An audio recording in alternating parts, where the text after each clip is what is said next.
আসসালামু আলাইকুম। একবার ইবনে বতুতা উনি বাংলাদেশ প্লাস ভারতবর্ষ ভ্রমণ করতে আসছিল। আসলে ইবনে বতুতাকে চেনে না এমন কেউ আছে? ইবনে বতুতা কিন্তু সবাই চেনে, কারণ উনি হচ্ছেন এমন একজন ব্যক্তি যিনি আহ পৃথিবীর অসংখ্য দেশ কিন্তু উনি ভ্রমণ করছেন। কারণ ভ্রমণ পিয়াসী একজন মানুষ হচ্ছে ইবনে বতুতা। তিনি সম্ভবত 1204 খ্রিস্টাব্দের দিকে বাংলাদেশ প্লাস ভারতবর্ষ, তখন তো বাংলাদেশ ছিল না, তখন ভারতবর্ষ, তখন কিন্তু ভারতবর্ষ তিনি ভ্রমণ করছিলেন 1204 খ্রিস্টাব্দের দিকে। তো সেই সময় সর্বপ্রথম উনি ভ্রমণ করতে এসেছিলেন হচ্ছে সিলেটে। সিলেটে হজরত শাহজালাল রহমতুল্লাহ আলাই এর সাথে উনি সাক্ষাৎ করতে আসছিলেন।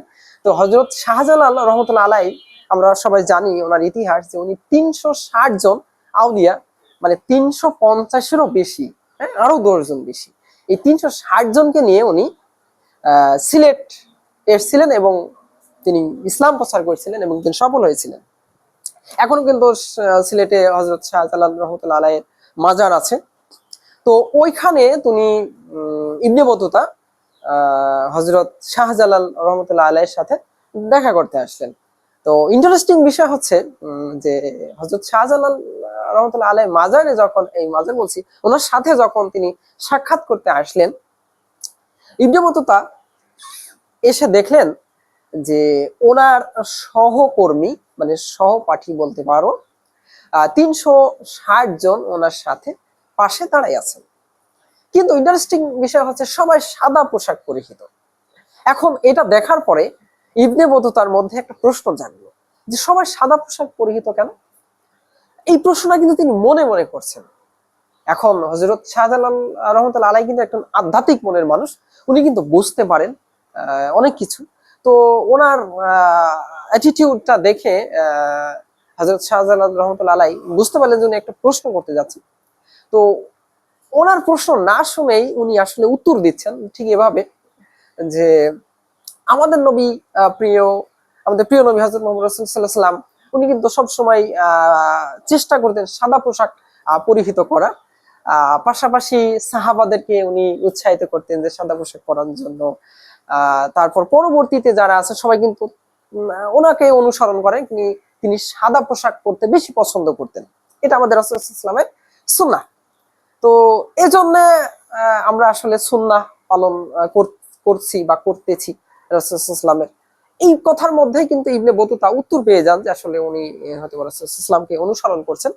এখন বিষয় হচ্ছে যে আসলে সাদা পোশাক বা সাদা আমাদের শরীরের জন্য কি উপকারী? ইয়েস।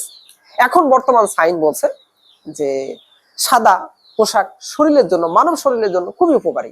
কারণ সাদা পোশাক পরলে সব থেকে বেশি উপকার যেটা হয় সেটা হচ্ছে স্কিন স্কিন প্রবলেম যেটা বলা হয়, এই স্কিন প্রবলেমের যত সমস্যা আছে এই সাদা পোশাক কিন্তু অনেকটা হেল্পফুল, যে স্কিনের সমস্যা হবে না।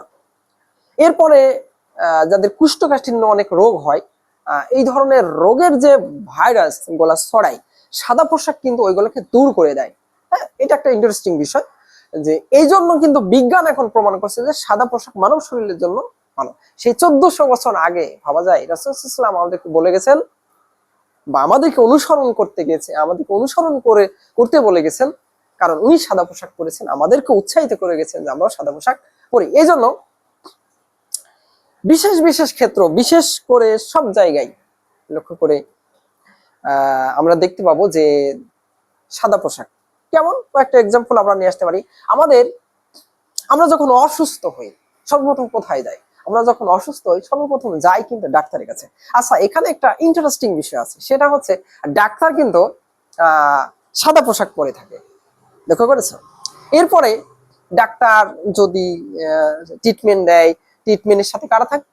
নার্স থাকে, সেবিকা যাদেরকে আমরা বলে থাকি। আচ্ছা, আমরা লক্ষ্য করে দেখবো যে ওই সেবিকা গুলো কিন্তু সাদা পোশাক পরিহিত।